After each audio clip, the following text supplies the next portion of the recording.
ZNS Total Sports, brought to you by Fourth Terrace Diagnostic Center.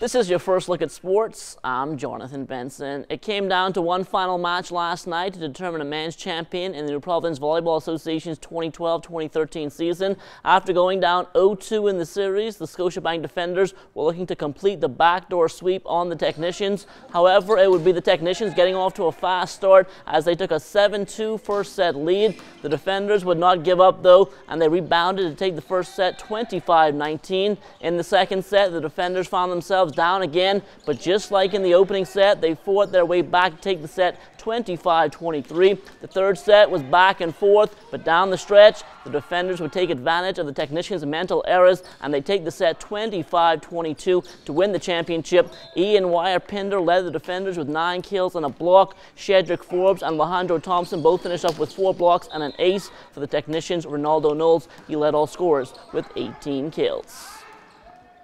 Well, the New Providence Football League back on the pitch yesterday at the Roscoe Davies pitch. In the opening match of a doubleheader, VBS took care of Cavalier 2-1. Both goals from VBS came off the foot of Eddie DeCisse. Now, Gavin Christie, he scored the lone goal for Cavalier. The feature match, that saw United up against the Superstars. This one ended up in favor of the Superstars 1-0. Jeff Louis Pierre, he made the difference. He scored the only goal of the match. Well, the 10th Annual Club Monica Track and Field Classic taking place over the weekend at the new Thomas A. Robinson National Stadium. And meet organizer Diane Woodside was happy with what she saw as athletes continue their preparations for the Carifta Games. I think we look pretty good. You know, Jamaica's always extremely strong, and they're going to be very, very difficult to beat.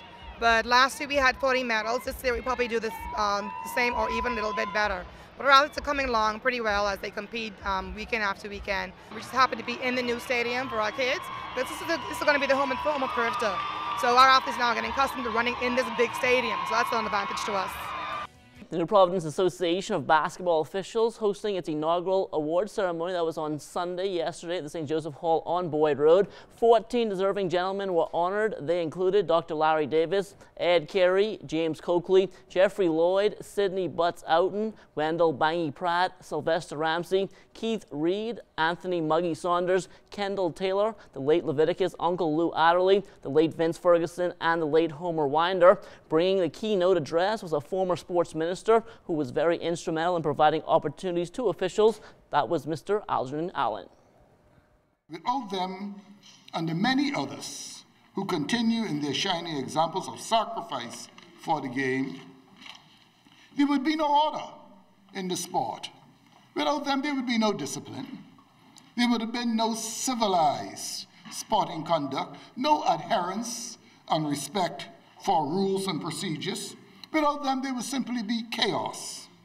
And at a time when there's a crisis of discipline in our country, a frightening and growing disrespect for law and order, these lives ought to be celebrated. Now, speaking on behalf of the honorees was the event's patron, Dr. Larry Davis. To be included among this group is very, very heartening to me.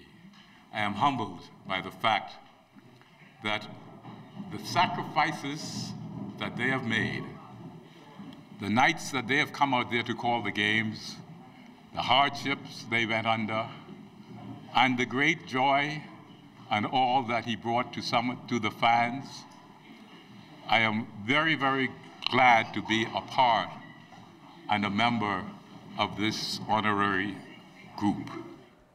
Well, the government secondary schools basketball championships coming to a close on Saturday night at the Kendall Isaacs Gym. All 4 series went down to a winner-take-all game 3. Our Julian Gibson was courtside. Benson C.R. Walker senior boys are celebrating today after winning the championship on Saturday night, 63-61. We come back, we execute, we work on our faults. We come back to the drawing board. Coach say, quitters never win, and winners never quit. And no one expected us to come this far. Everyone understands, but our coach just say, keep focused. Don't worry about the loss and the faults. We can make it. And all we do is believe in our coach, our faith in God, and we all come true. There's a dream come true today, baby.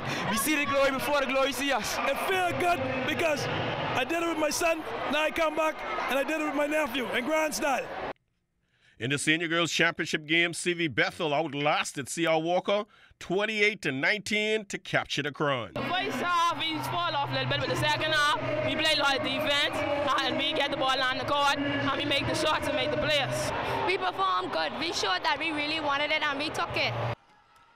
In the Junior Boys Championship game, it was all D.W. Davis Pitbulls. They got past the S.A. McPherson Sharks 35-23. Our coach gives us a game plan, and we come and do it. We got offensive game plan, attack, and defensive game plan. We played good, we executed our defense properly, and we just played ball. Yesterday, we come out, we didn't play hard as we could. We used the balls, getting steals, turning over balls. We come out tonight, we showed them that like we did what we had to do. We had plenty steals, we scored a lot, trees were sharpened. Having a whole new team and starting an academic program along with the guys, and we still won the championship. This is the best one ever. In the Junior Girls Championship game, it was A.F. Adderley getting past H.O. Nash 32-31. After all the hard work and all that adversity we went through, it's sweet. Reporting for ZNS Total Sports, I am Julian Gibson. All right, thanks a lot, Julian. Now, after losing the Junior Boys Championship, the disappointment could be seen on the faces of the players from SC McPherson. It was definitely a tough ending after a perfect regular season, but Coach Chevy Simmons says he hopes, if nothing else, it was a learning experience. And then you go undefeated in the playoff and you don't know what it is to lose. You know, that's tough. And after we did that, they just knew in their minds they was going to take it. And, you know, the chips fell where they were tonight. I think they played hard. I am proud of them. And they can grow from this because it was a long season, almost like a college season. Ups and downs, here and there.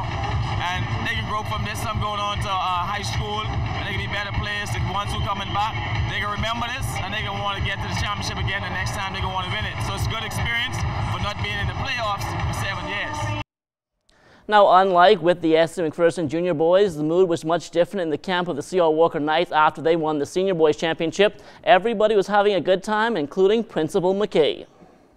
I am so excited. I just came to C.R. Walker, and I was dying 1,000 deaths. I am so proud of my C.R. Walker Knights. Proud. And I know you never missed a game. You have a game 1, game 2, and game 3. Every game. I never ever sit through close games like this, but I couldn't leave my Knights. I had to be with them. And finally in the segment, President of the Bahamas Olympic Committee Wellington Miller being elected to serve on 2 major international boards following a conference in Jamaica a few weeks ago. Miller will now be a part of the coordinating committee for the 2015 Pan Am Games. He will also serve on the Sports and Environment Board for the International Olympic Committee. I think that those 2 committees are very, very important because all of them depends on how they set up and how they run, depends on how our athletes perform. I'm very with the meeting in Toronto, the 2015 games, you know, on the organizing coordination committee for that, you basically coordinate everything from the athletes arrive to Toronto, from the arrival date to the departure date. The second committee is the sports environment. You know, you got to make sure that everything is good for your athletes to perform. If the environment is not good, then the athletes certainly will not perform very well. Like, we got to make sure the country is free of pollution when they apply for games, and all the sanitary standards are high and they're being met. And that will do it for sports, but don't go anywhere. There's still more to come after the break.